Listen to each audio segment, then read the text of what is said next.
El pueblo no oye primero una sirena de advertencia. Oye cómo la montaña se desmorona. Es la mañana del 21 de octubre de 1966 en Aberfan, Gales del Sur. El valle está frío, húmedo y común, como suelen ser las mañanas fatales.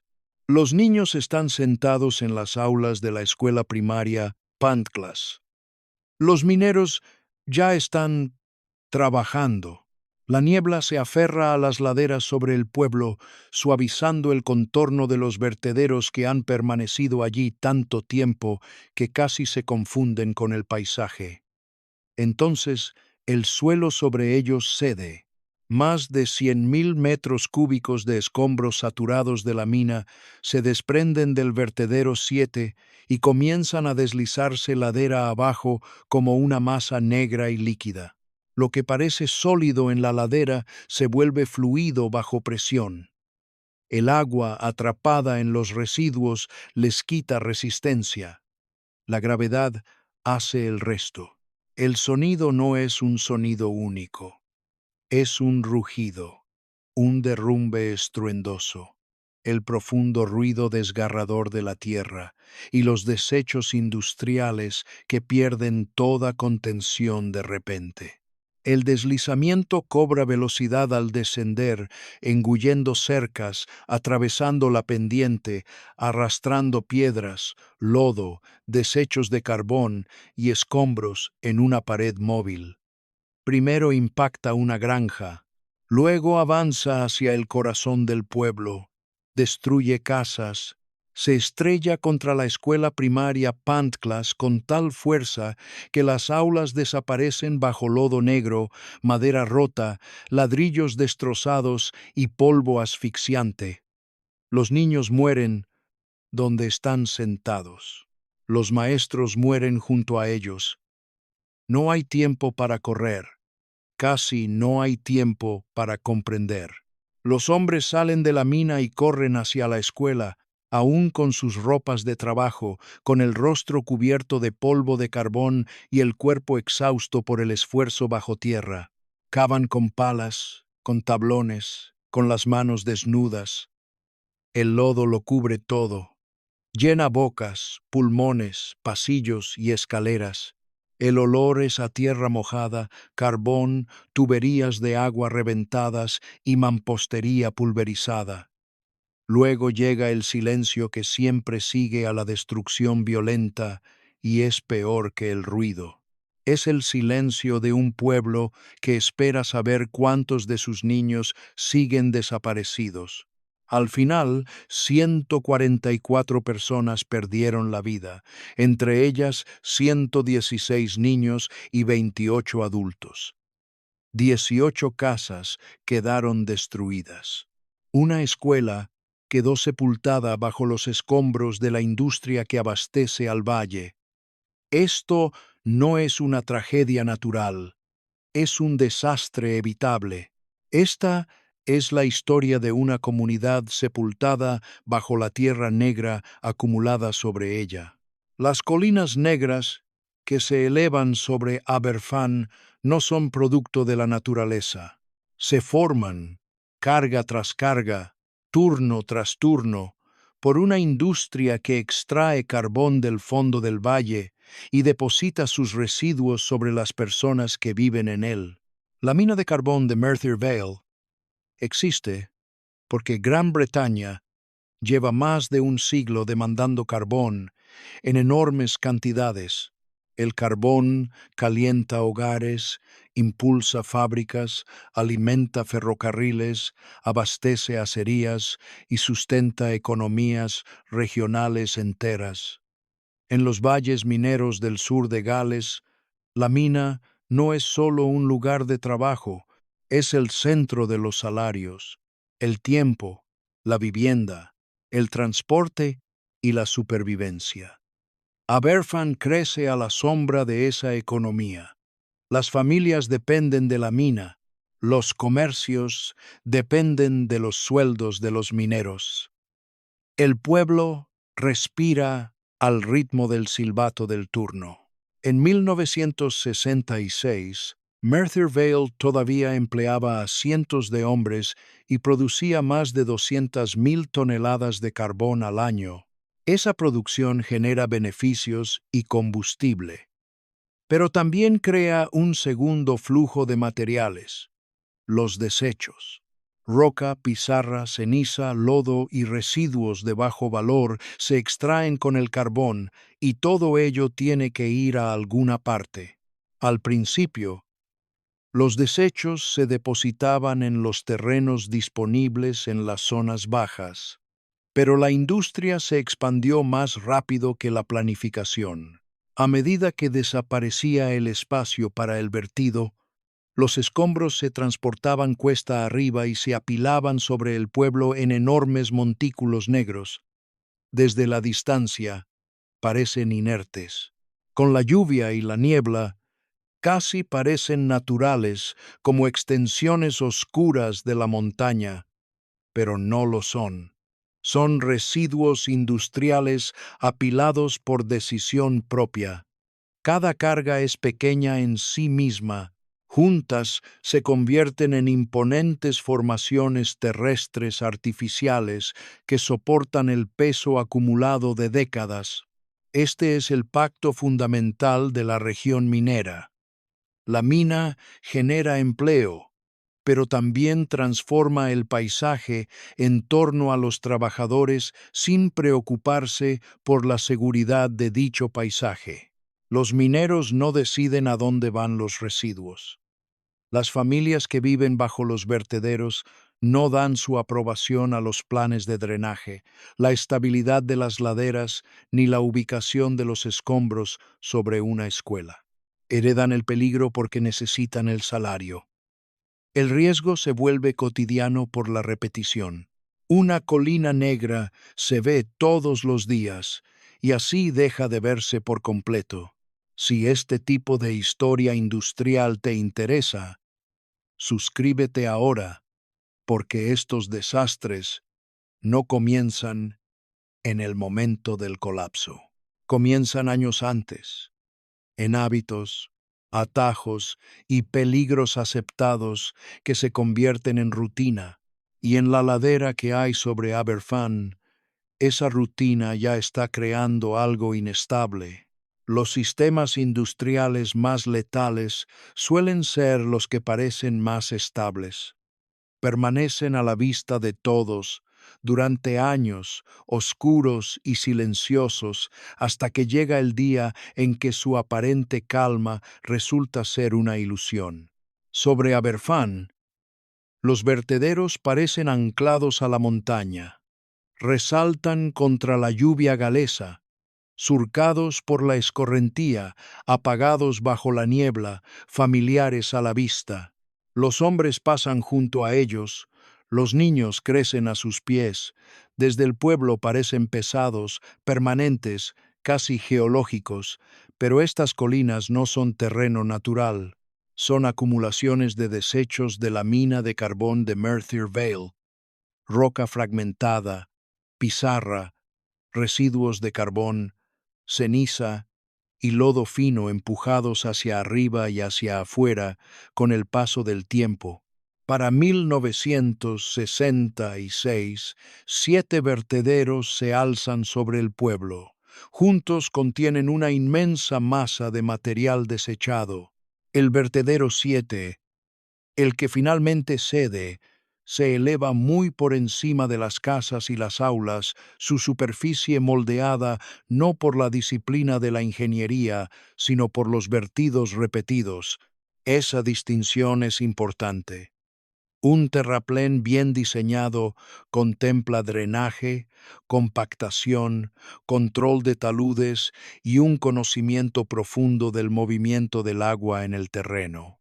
Un vertedero como este crece de forma rutinaria. Los desechos se extraen de la mina, se transportan hasta el borde y se depositan. Luego llega otra carga y otra más. Turno tras turno, el montón se agranda. Su aparente solidez se debe al peso y a la costumbre, no a una estabilidad real. La cara exterior puede parecer firme, mientras que el interior permanece suelto, estratificado y vulnerable a la saturación. El material fino mezclado con agua puede perder resistencia rápidamente. Lo que parece una colina puede comportarse, bajo presión, más como un fluido cargado. El sistema también premia la continuidad. La extracción de carbón no se detiene simplemente porque la eliminación de residuos se vuelva peligrosa. La mina sigue produciendo. El material de desecho sigue aumentando. Detenerse para rediseñar la eliminación cuesta tiempo, dinero y reduce la producción. Así, el vertedero se trata como parte de la infraestructura rutinaria de la mina, algo feo, pero manejable, algo que ha permanecido el tiempo suficiente como para inspirar confianza. Así es como una falsa calma se instala sobre el riesgo industrial. No se ve ninguna explosión, ni llamas, ni humo, solo material de desecho oscuro, lluvia, nubes bajas y la leve vibración de un valle en funcionamiento que continúa con su rutina diaria. Los trabajadores más cercanos al sistema no controlan su diseño. Ven los montones de escombros, trabajan debajo y alrededor de ellos, viven las consecuencias de decisiones tomadas en otros lugares. Y por encima de ellos, dentro de esa masa negra de apariencia ordinaria, el verdadero peligro ya está tomando forma donde casi nadie puede verlo, en el agua que fluye a través del suelo. La parte más peligrosa de la ladera no se ve desde el pueblo de abajo. Se mueve en silencio, bajo los escombros, a través del propio terreno. Sobre Aberfan, la cima negra no descansa sobre tierra seca y muerta. Se asienta sobre manantiales naturales y terrenos acuíferos. Este hecho importa más que la altura de los escombros o la oscuridad de su superficie. Los escombros pueden parecer firmes por fuera y estar cediendo por dentro. Cuando llueve con fuerza y repetidamente, el agua se filtra a través de los escombros sueltos, llenando los espacios entre las partículas, aumentando el peso, reduciendo la fricción y debilitando la estructura desde el interior. Un montón de escombros de carbón nunca es solo un montón si se permite que el agua se acumule en su interior. Se convierte en una masa inestable unida por la costumbre, no por la seguridad. Para octubre de 1966, el clima ya había hecho su trabajo. La lluvia torrencial saturaba la ladera. La superficie negra se ablandaba. La sección superior del vertedero, 7, comenzaba a hundirse. Los trabajadores lo notaban pronto. Los raíles se doblaban contra los escombros. El terreno, que debería permanecer nivelado, comenzaba a deformarse bajo los pies. No había una explosión dramática, ni una bola de fuego, ni una sola falla mecánica lo suficientemente fuerte como para obligar a actuar. Solo había movimiento en los desechos húmedos, el tipo de advertencia lenta que los sistemas industriales están entrenados para soportar en lugar de obedecer. Eso es lo que lo hacía tan peligroso. Una amenaza violenta se anunciaba. Una oculta pedía ser ignorada. Los aldeanos desconocen la geología completa que se extiende sobre sus hogares, pero reconocen las señales de peligro en el único lenguaje que suelen tener permitido en las comunidades trabajadoras: queja, observación, repetición. Ya se han producido deslizamientos de tierra en la montaña. Se han expresado preocupaciones sobre el lodo y el drenaje. Los residentes han hablado. Las autoridades locales han escrito cartas. Se han celebrado reuniones. pero nada se compara con el riesgo.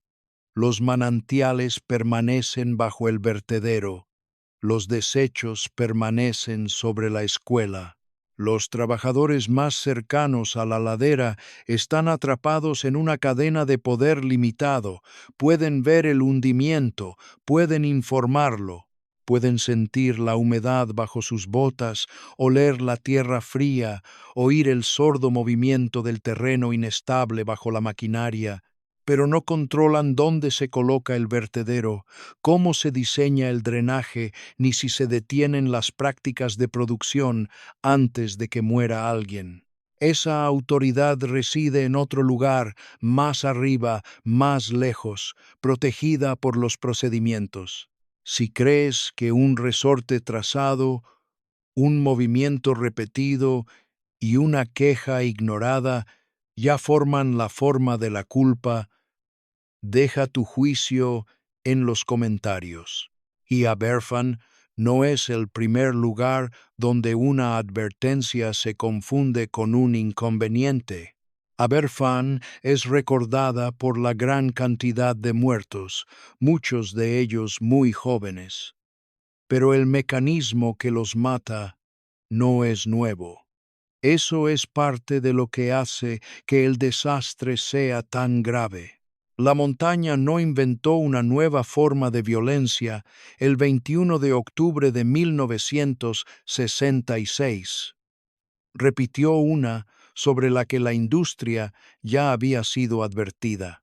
Las señales de advertencia están escritas en la historia misma de la ladera sobre el pueblo. En Aberfan mismo ya se han producido deslizamientos de tierra anteriormente. Hay un movimiento significativo en 1944. Hay otro en 1963.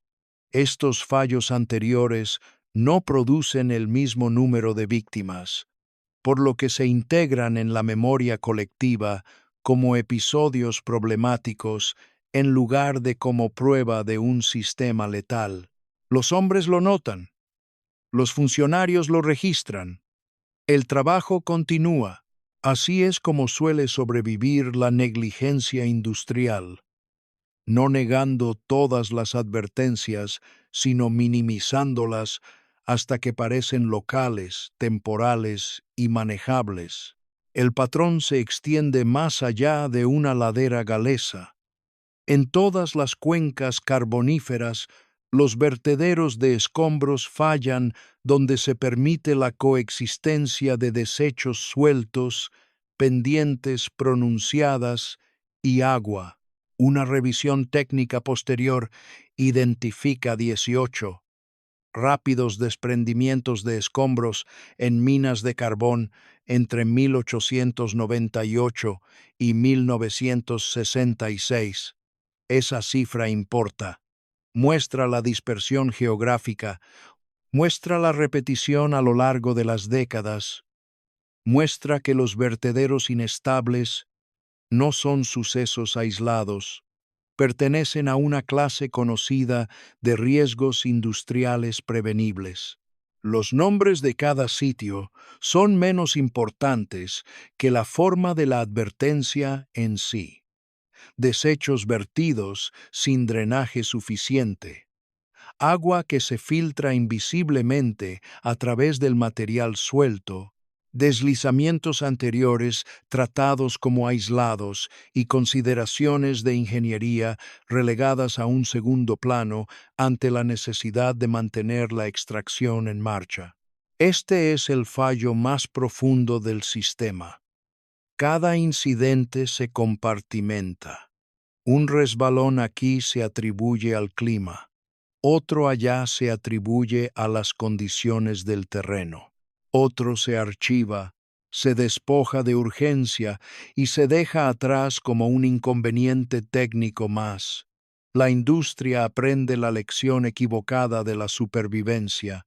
Como un movimiento aún no ha sepultado una escuela, se toma como prueba de que el sistema puede continuar. Como un pueblo se libra de una muerte masiva, el siguiente queda expuesto. Los trabajadores que viven bajo estos vertederos no confunden las colinas con un paisaje inofensivo, conocen la lluvia, conocen el terreno blando, las zanjas de drenaje, la escorrentía negra y el temor latente que surge cuando el material se desplaza con el clima. Pero no controlan las políticas. No deciden si fallas anteriores desencadenan un rediseño, una reubicación o el cierre. Esas decisiones recaen en gerentes, ingenieros, juntas directivas e instituciones que siguen tratando cada advertencia como un evento aislado en lugar de una acusación acumulativa.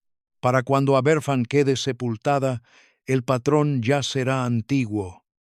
La siguiente pregunta no es si el peligro existe, sino cómo familias comunes y corrientes llegan a vivir justo debajo de ella.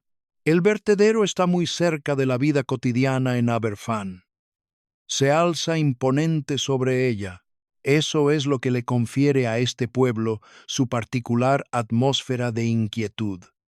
El peligro industrial no está cercado, sino que se cierne sobre cocinas, patios escolares, caminos a la capilla y hileras de casas adosadas. En 1966, Aberfan era un pueblo minero de aproximadamente 5.000 habitantes y la mina seguía siendo el centro de su vida económica. Merthyr Vale empleaba a cientos de hombres. Sus salarios alimentaban a las familias, pagaban el alquiler, compraban la ropa escolar y mantenían vivos los comercios locales. El ritmo del pueblo seguía el ritmo de la mina. Las botas salían temprano en las mañanas lluviosas. El polvo de carbón se impregnaba en la ropa, en la piel, en los pliegues de las manos. Los hombres regresaban exhaustos por el calor subterráneo, por la vibración de la maquinaria, por el olor a petróleo, metal, piedra húmeda y tierra removida. Sobre ellos los montones de escombros permanecían donde siempre se podían ver, negros contra la nube baja, surcados por la escorrentía tras la lluvia. Esa presencia constante cambia la forma en que se entiende el peligro. La familiaridad disminuye la alarma. Una amenaza que se ve a diario deja de anunciarse. Los montones de escombros se convierten en parte del paisaje, como la maquinaria de extracción, la vía férrea, el hollín que cubre la mampostería. Los niños van a la escuela bajo ellos. Las familias tienden la ropa bajo ellos. Las ventanas dan a ellos. Esto no se debe a que los habitantes de Aberfan no comprendan el riesgo, sino a que las comunidades trabajadoras se ven obligadas a vivir en un entorno que no controlan. La misma industria que ofrece empleo también decide a dónde va la basura, qué altura alcanza y qué nivel de peligro se considera aceptable para quienes viven debajo. Las jornadas de 12 horas, los largos desplazamientos al trabajo, el clima húmedo y la dependencia económica dejan poco margen para que la gente común cuestione la autoridad técnica. Una familia de trabajadores no puede rediseñar una pendiente ni drenar un manantial.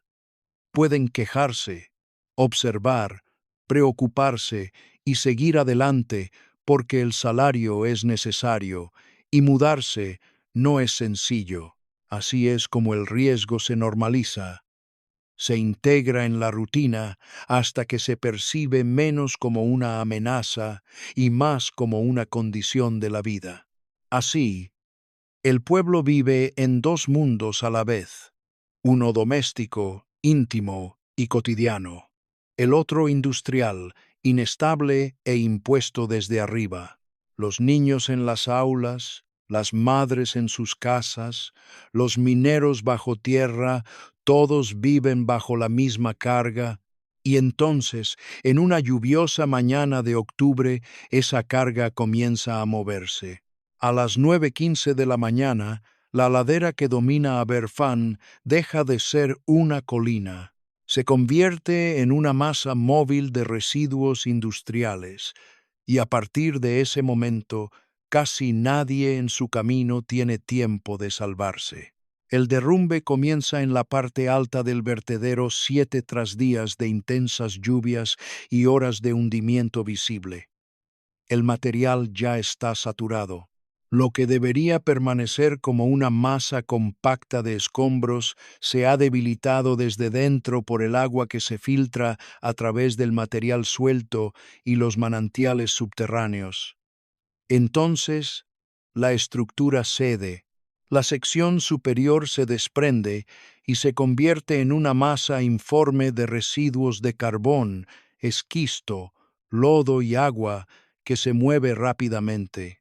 Este es el horror técnico en el centro del desastre. Una vez que el material se satura de agua, puede perder la fricción que lo mantiene en su lugar. Ya no se comporta como un montículo estable, sino como una avalancha negra. El sonido llega al pueblo antes que la forma. Es un rugido, luego una oleada estruendosa y después la profunda conmoción de una montaña de escombros que se desprende. Entre la niebla y las nubes bajas, muchos no ven la masa con claridad al principio. La oyen, sienten la vibración bajo sus pies. Luego desciende por la ladera, destrozando los edificios de la granja en Nanty Gross y matando a quienes se encuentran dentro. Cruza el canal en desuso, revienta una tubería principal de agua, cobra más fuerza líquida y continúa su camino. Cuando llega a Aberfan, no es solo basura, es basura mezclada con agua, tierra, infraestructura destruida y velocidad. La escuela primaria Pant Class apenas ha comenzado el día. Los niños están en sus aulas, los bolígrafos están en la mano, los cuadernos están abiertos. Los maestros están al frente del aula o moviéndose entre los pupitres. Entonces, el lodo golpea. Impacta la escuela con una fuerza inmensa, atravesando paredes, derrumbando mampostería, esparciendo desechos negros por pasillos y aulas en segundos. Las ventanas se hacen añicos, la madera se quiebra, los ladrillos y los cristales se desvanecen en el lodo en movimiento. El polvo llena el aire. Luego, el lodo lo invade todo, espeso, frío y sofocante. No hay una evacuación ordenada. No hay una ruta de escape preestablecida. La destrucción es demasiado repentina, demasiado intensa, demasiado completa. La sirena de la mina suena alrededor de las 9:20. Los hombres salen de las profundidades y corren hacia la escuela todavía con la ropa de trabajo, con polvo de carbón en la piel y el olor a petróleo y tierra húmeda aún impregnado en ellos. Algunos han estado trabajando bajo el calor abrasador apenas unos minutos antes. Ahora están removiendo el lodo con palas, tablones, las manos, cualquier cosa que puedan agarrar. Los padres excavan para sus hijos. Los vecinos excavan para sus vecinos. Maestros, rescatistas, mineros y habitantes del pueblo trabajan en un silencio que solo se rompe por los gritos de nombres, el movimiento de los escombros y el húmedo arrastre de la tierra excavada. No hay heroísmo que pueda anular lo que sucede aquí. Solo hay impotencia, trabajo y la insoportable velocidad con la que se destruye la vida cotidiana. Y cuando pasa el impacto inicial, la magnitud de lo que ha estado enterrado comienza a revelarse. La destrucción no termina donde el lodo impacta por primera vez. se extiende por todo el pueblo, atravesando muros, caminos y líneas eléctricas subterráneas, convirtiendo un derrumbe en una ladera en un extenso campo de ruinas. Para cuando los desechos llegan a Aberfan Road, han recorrido cientos de metros con una fuerza devastadora.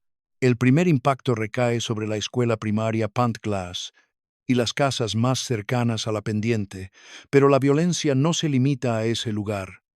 18 viviendas quedan destruidas o inhabitables. Parte de la escuela secundaria sufre daños. Las calles desaparecen bajo escombros negros. Las ventanas se rompen. Las puertas se desprenden de sus marcos. Los muros de los jardines se derrumban en lodo. El canal en desuso queda desbordado. Una tubería principal de agua se rompe, añadiendo más peso líquido a una masa ya inestable por la saturación. Lo que comienza como un vertido de desechos se convierte en una mezcla móvil de lodo, rocas, lodo de carbón, mampostería, madera, tuberías y escombros domésticos. Por eso, una vez que comienza el deslizamiento, es imposible contenerlo. Un vertedero saturado no se comporta como un montón de piedras sueltas que ruedan cuesta abajo. Se comporta más bien como un flujo denso y veloz que transporta material sólido en medio de la fuerza del líquido. A medida que acelera, recoge todo lo que el pueblo coloca a su paso. Los ladrillos se convierten en metralla, la madera en ariete, el vidrio en un peligro invisible en el lodo negro. Cada estructura impactada contribuye a la destrucción de la siguiente. Para los habitantes del pueblo, el desastre llega por etapas. Primero, el estruendo y la vibración bajo sus pies. Luego, el impacto. Después, el polvo asfixiante y los fragmentos que vuelan. Luego, el peso negro repentino que se asienta sobre las calles y las habitaciones donde minutos antes la gente llevaba una vida normal. El olor es a carbón mojado, agua estancada, desagües rotos, mortero fresco y tierra fría arrancada violentamente de su lugar. Los rescatistas avanzan por un terreno inestable que aún puede ceder bajo sus pies. No saben dónde quedan huecos, dónde podrían derrumbarse los muros, ni dónde yacen más cuerpos bajo los escombros. Aún así, excavan. Aquí es donde la negligencia industrial revela todo su alcance. El peligro no se limita al punto donde falla el vertedero. Se extiende por el espacio público, el espacio doméstico y el tejido social del propio pueblo. Un desastre evitable en la ladera se convierte en una cadena de destrucción más abajo, y cada metro adicional de desplazamiento amplía el círculo de dolor. Cuando finalmente el lodo deja de moverse, el pueblo no solo se queda contando dónde impactó, sino también a quienes se ha cobrado. Cuando cesa el movimiento, comienza el recuento. Es entonces cuando se revela toda la crueldad del desastre, no como una masa en la ladera de una colina, sino como nombres, edades, pupitres vacíos y hogares que jamás volverán a ser lo que eran aquella mañana. El saldo final de muertos es de 144. De los fallecidos, 116 eran niños y 28 adultos. La mayoría de los niños se encontraban dentro de la escuela primaria Pantglas, cuando la avalancha de lodo los alcanzó, y muchos murieron en el mismo lugar donde habían estado sentados momentos antes, en aulas aún dispuestas como en un día normal de otoño. Cuadernos, abrigos, fiambreras, madera rota, ladrillos destrozados y escombros negros se amontonan en una ruina asfixiante. 5 maestros murieron junto con sus alumnos. En un pueblo de este tamaño, semejante pérdida no afecta solo a una calle o a una familia, azota a toda la comunidad a la vez. Casi todos los hogares conocen a alguien desaparecido, enterrado. La recuperación es lenta, física e íntima. Hombres que han pasado años trabajando bajo tierra ahora excavan entre escombros húmedos en la superficie buscando no carbón, sino niños. Trabajan con palas, tablones, cuerdas y a mano desnuda. Los escombros son pesados, fríos y pegajosos. Se adhieren a la ropa, la piel, las herramientas y los restos. Llenan los huecos en las habitaciones derrumbadas y se asientan sobre los cuerpos con tal fuerza que el rescate pronto se convierte en recuperación. Algunas víctimas son recuperadas pronto, otras son encontradas más tarde, cuando la esperanza ya se ha transformado en pavor. El silencio entre los nombres gritados se convierte en una forma de sufrimiento. El costo humano no se mide solo en muertos. Permanece en los padres que esperan fuera de la escuela, empapados por la lluvia y el lodo, a la espera de noticias que empeoran con cada hora que pasa. Permanece en los mineros obligados a identificar a los hijos que conocen desde su nacimiento. Permanece en los hogares donde los hermanos regresan, pero los hermanos no, donde una silla en la mesa se convierte de repente en una prueba permanente de ausencia. Un pueblo construido en torno al trabajo está herido en su esencia porque la próxima generación ha quedado sepultada bajo los desechos industriales. El duelo, por lo tanto, trasciende lo privado. Se convierte en cívico, comunitario, casi geográfico. Aberfan no solo está de luto, sino que su estructura, su memoria y su futuro se han transformado. Media generación se ha ido, y el valle debe vivir con las consecuencias. Entonces llegan los investigadores, y el lenguaje de la responsabilidad comienza su minucioso trabajo. La verdad no permanece enterrada por mucho tiempo. Los muertos son enterrados.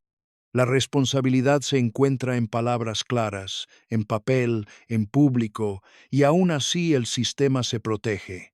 Tras el desastre de Aberfan, la investigación oficial no se esfuerza por identificar lo sucedido. No describe un misterio, un derrumbe fortuito, ni una falla desconocida oculta en la montaña. Concluye que la Junta Nacional del Carbón es responsable.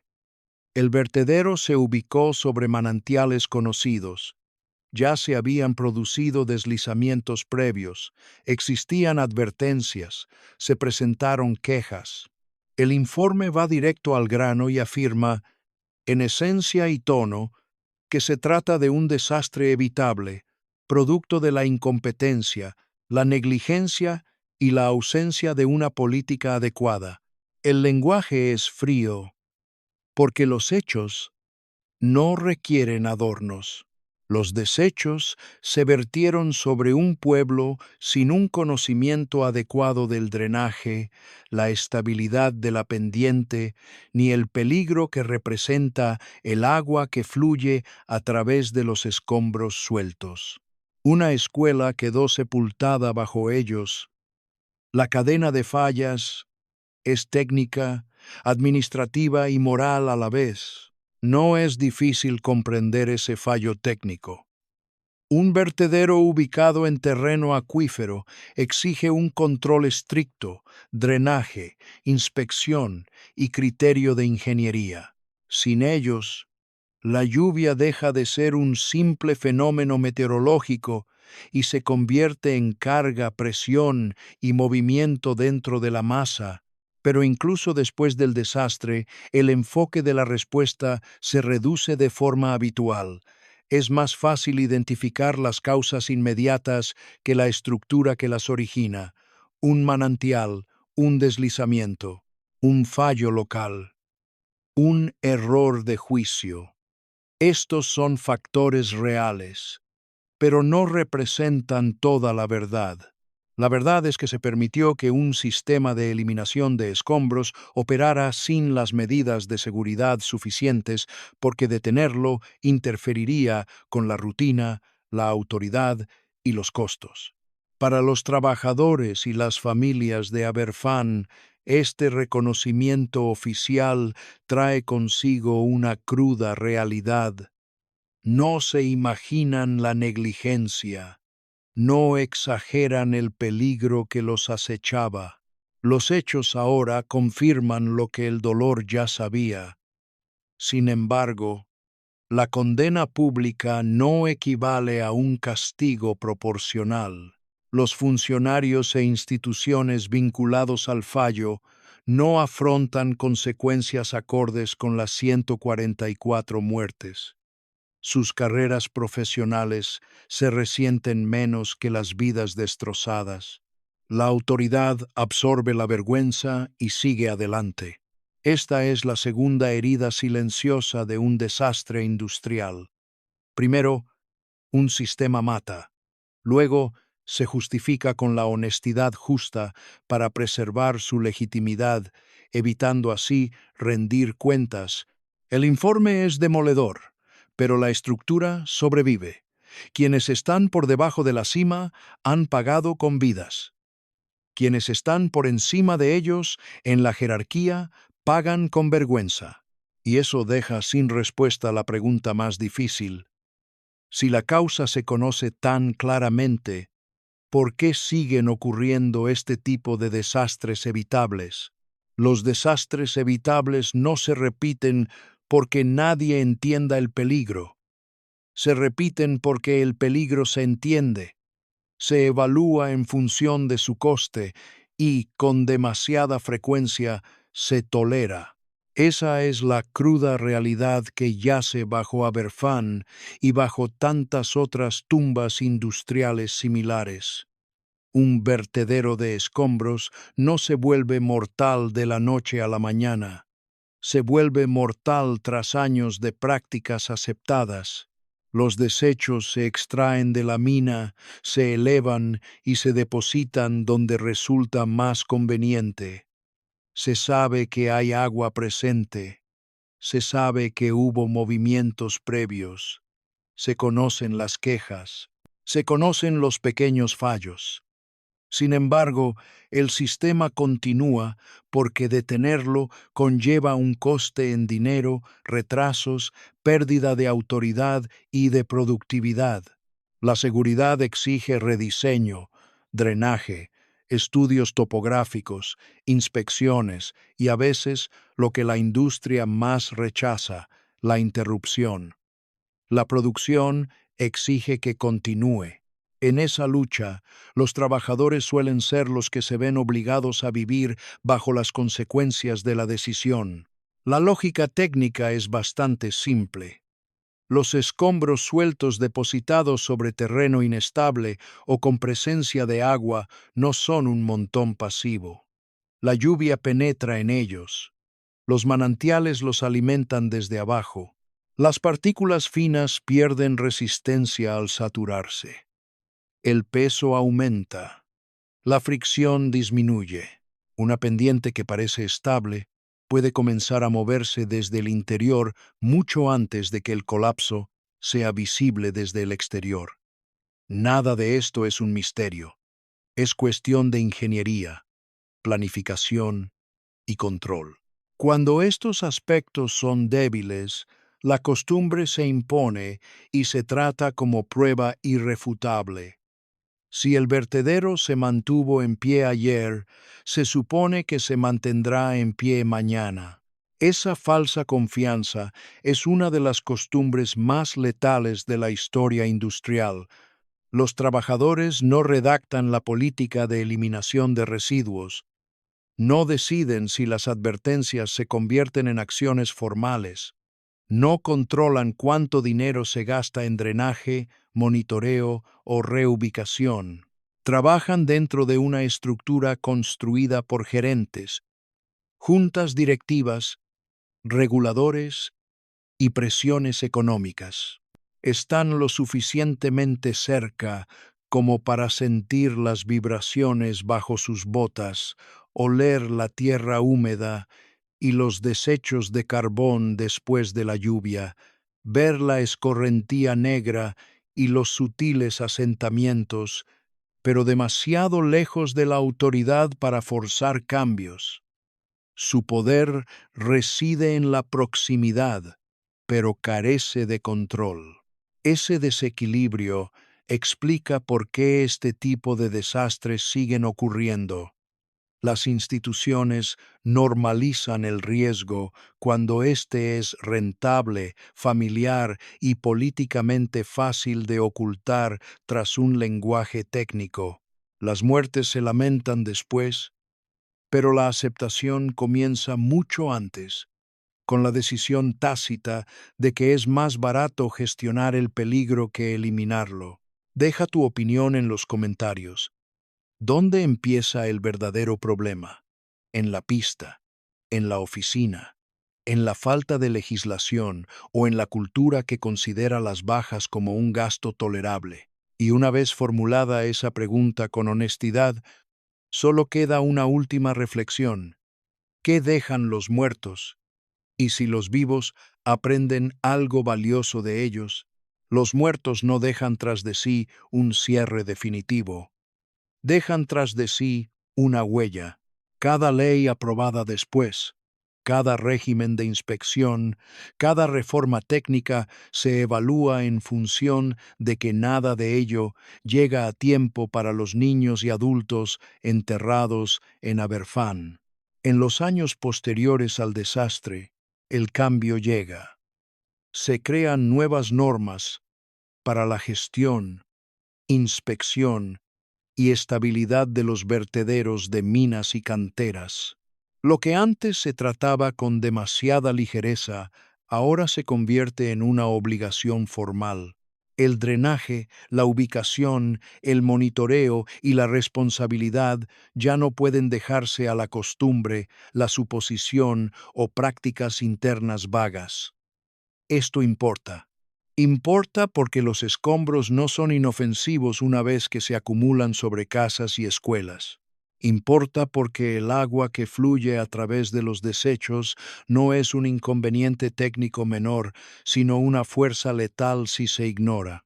Y importa porque Aberfan demuestra, de la manera más brutal posible, que los residuos industriales no dejan de ser peligrosos simplemente porque estén fuera del alcance de quienes toman las decisiones, pero la reforma no es lo mismo que la justicia.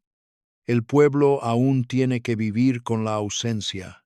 Las aulas siguen sin voces. Las calles siguen marcadas por la memoria. Los padres envejecen sin los hijos que enterraron. El valle sigue adelante, pero transformado. Eso también forma parte del legado, no solo lo que aprende la ley, sino lo que el dolor conserva. Las comunidades trabajadoras recuerdan el desastre con una precisión de la que a menudo carecen las instituciones. Recuerdan el olor a carbón húmedo y mampostería rota, recuerdan el estruendo, el polvo asfixiante, el lodo negro, el silencio posterior. Recuerdan quiénes se perdieron y recuerdan cuán evitable era la pérdida. Esta es la lección que Aberfan deja a cualquier época que anteponga la eficiencia a la seguridad humana. El desperdicio no desaparece porque un libro de contabilidad lo considere un asunto externo. El peligro no se vuelve aceptable por ser familiar. Una pendiente sobre un pueblo nunca es solo una pendiente cuando la industria la ha cargado de consecuencias. El argumento siempre es el mismo. La producción debe continuar, Los costos deben controlarse, la rutina debe mantenerse. Y entonces, un día, la rutina se rompe y personas inocentes pagan la factura con sus vidas. Recuerden a Verfán no como un símbolo, sino como una comunidad de trabajadores, familias, maestros y niños que murieron por negligencia evitable. Si valoran los documentales que honran el trabajo, la memoria y a los fallecidos, sigan este canal. Porque las ruinas que deja la industria nunca se quedan solo en la tierra, permanecen entre los vivos.